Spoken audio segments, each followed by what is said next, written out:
Welcome to our channel. Today we how to connect Stash to Keeper tax for deductions. Easy tutorial step by step clearly. To connect Stash to Keeper tax for deductions, start by opening the Stash app on your device. Log into your Stash account using your credentials. Once logged in, navigate to the account settings. Look for the option labeled Integrations or Connected Apps. Click on that option to view available integrations. Find Keeper Tax in the list of available apps. Select Keeper Tax to initiate the connection process. You may be prompted to log in to your Keeper Tax account. Enter your Keeper Tax login credentials and click Login. After logging in, you may need to authorize the connection between Stash and Keeper Tax. Review the permissions requested by Keeper Tax and accept them to proceed.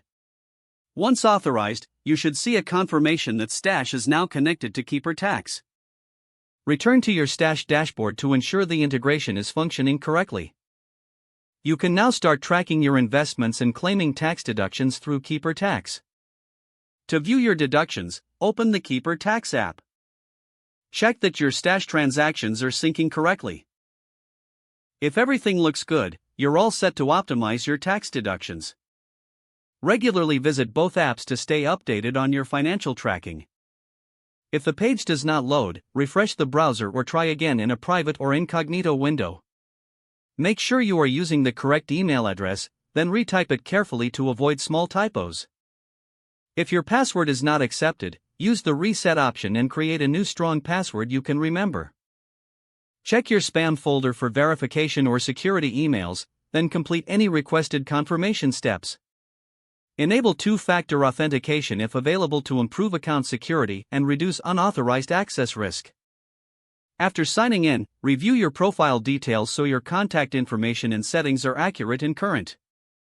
If you see an error message, note it down and try again after restarting your device and internet connection. Log out when you finish, especially on shared devices, to keep your account and payment information secure. If the page does not load, refresh the browser or try again in a private or incognito window. Make sure you are using the correct email address, then retype it carefully to avoid small typos.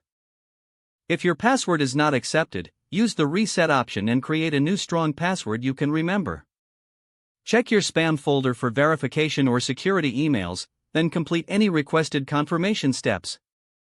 Don't forget to like this video and subscribe to our channel for more step-by-step tech guides.